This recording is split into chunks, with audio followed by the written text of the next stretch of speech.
in this corner you can see that there is a server side file here, and there's this client side. The user, the browser will get this file, HTML file, and this is the server.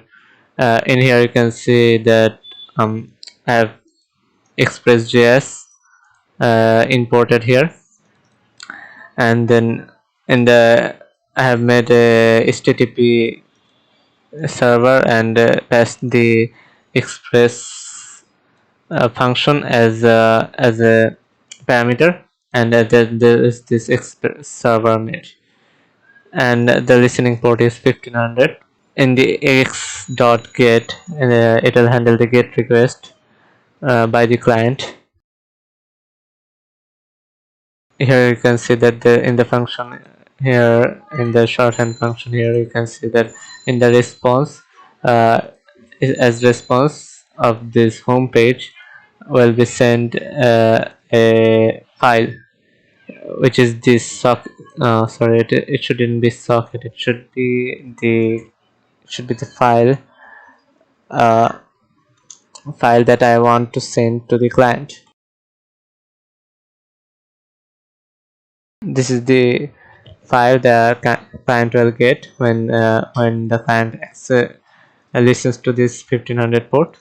This is the home page, so this is the HTML file the client will get, and this is the dir name, which is to kind of set the path, and so this is some program related to Express, and you can see here that I have taken this socket.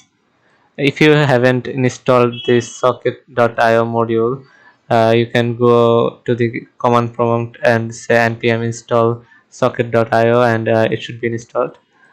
And then you can see, so I have imported this module. Well, actually taken this server property of this module, and with like this, and with this server property you can see that I have made a object. This server is, by the way, this property is just class, so I have made an object, new object, and taken it to socket server object, you can see here. And on this socket server, you can see dot on the event connect, on the event connect, it is supposed to on the event connect, it is supposed to send this message connection happened. There's this parameter socket connection, and with this I have socket connection dot on the event disconnect.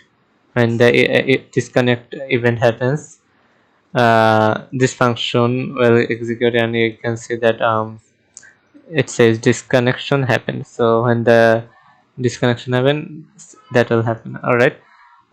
So this is the server side file, and what will the client get? In the client, you can see some usual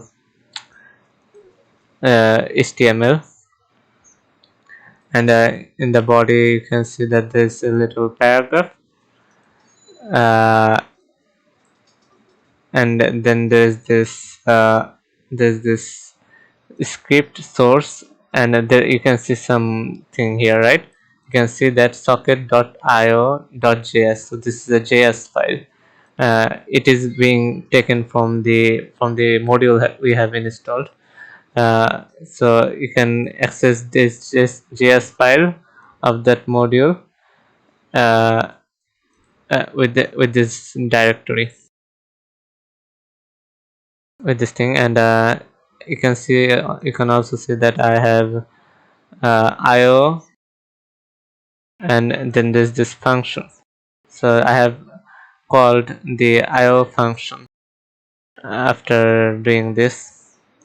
So you can see this is the client, this is the socket.io on the client side, and this is the socket.io on the server side.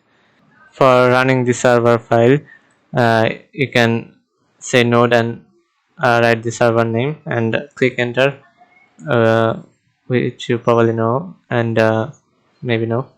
And after that you can look, see I have written localhost 1500, and I entering this, you can see this page. So there's this connection between the page and the client, uh, between the server and the client, and you can see it says connection happens. So on the connection it says connection happened. If I write this few more times, or if I just reload the page, it will make it would say, you can see that it says disconnection happened, and then says connection happened because I reloaded the page. So it first disconnected and then again made another connection while doing it. If I open multiple tabs and do this on each of this, then it should say that I have made 3 connections, right? Let's see.